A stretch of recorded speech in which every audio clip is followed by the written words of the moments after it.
Hey everyone, I've got some crucial updates about what's really happening with Social Security payments in early 25. Imagine this.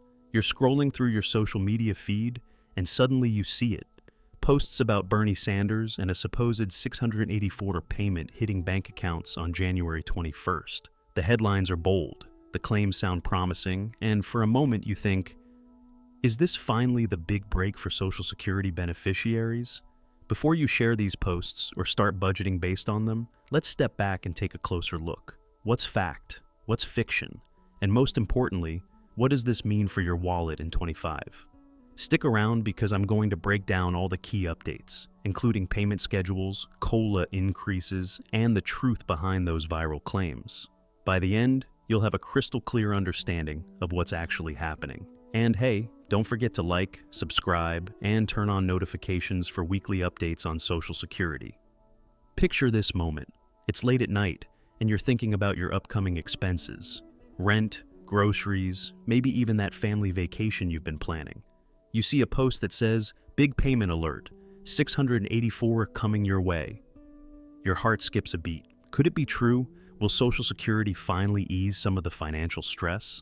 Let me assure you, this is the kind of moment where it pays to double-check the facts. So, let's begin with the basics. Payment schedules.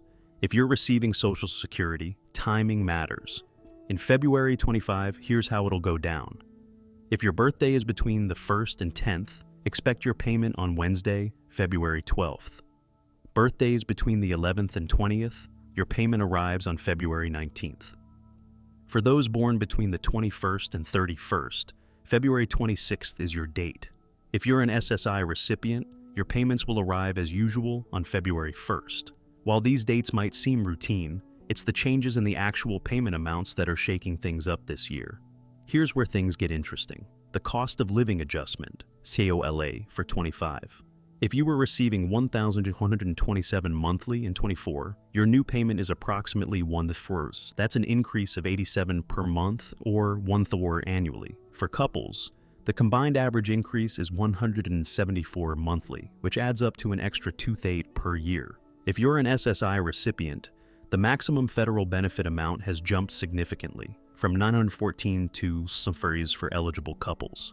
These adjustments officially took effect with the December 24 payment, which most recipients received on January 1st, 25. And let's not forget our SSDI recipients.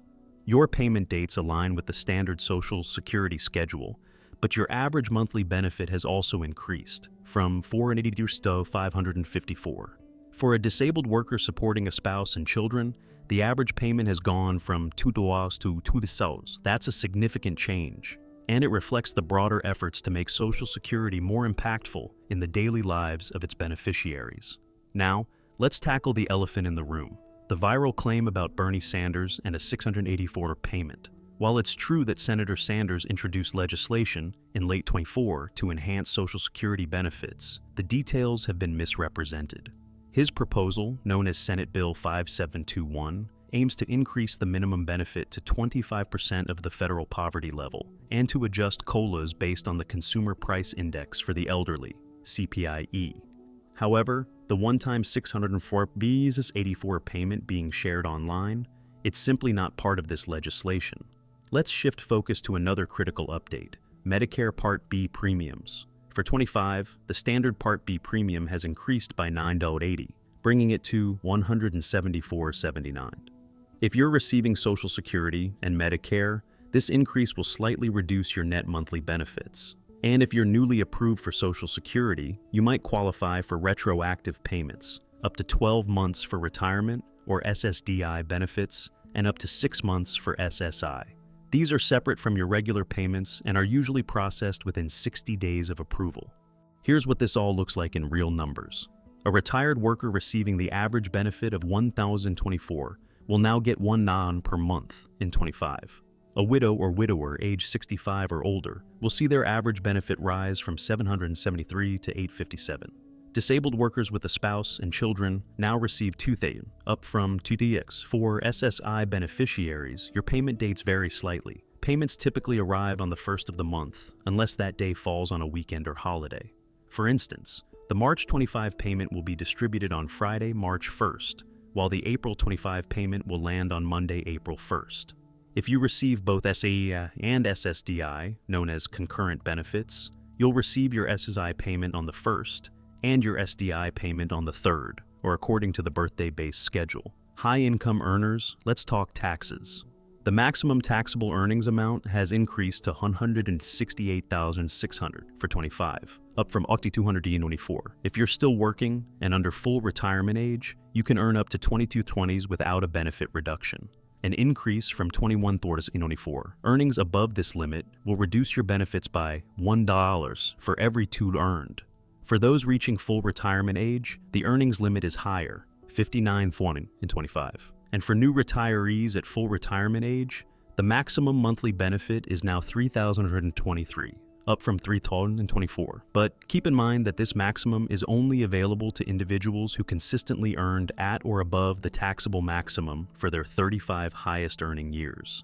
If you're a representative payee managing benefits for someone else, remember that your payment dates remain the same, but you're required to submit annual reports on how the funds are used. These reports are typically due in the beneficiary's birth month. For those still receiving paper checks, expect them to arrive 3 to 5 days after the scheduled payment date. However, direct deposit remains the most secure and reliable option. And in emergency situations, you might qualify for an advanced payment of up to 1 month's benefit. Keep in mind, this amount must be repaid from future payments. Now, let's address taxes on Social Security benefits. If your combined income exceeds $25,000 for individuals or $32,000 for couples filing jointly, up to 85% of your benefits may be taxable. These thresholds haven't changed since 1984, meaning inflation is gradually pulling more people into this taxable bracket. Finally, let's talk about the future of Social Security. The latest trustees report projects that trust fund reserves could be depleted by 2034 if Congress doesn't act. Even in that worst-case scenario, ongoing payroll taxes would still cover about 80% of scheduled benefits. This isn't the end of Social Security, but it highlights the urgency for reform. To wrap things up, here are some dates to mark on your calendar. March 15th, 25. The Social Security Administration will release its annual statistical report, which will provide updated projections for future benefits and program sustainability. If you found this information helpful, don't keep it to yourself. Like this video, subscribe to my channel, and turn on notifications so you'll never miss an update. I break down Social Security benefits, payment schedules, and policy changes every week to keep you informed. And hey, drop a comment below with your most pressing Social Security questions. I'd love to hear from you and help where I can. Thanks for tuning in, and I'll see you in the next update. Stay informed, stay prepared, and take control of your benefits.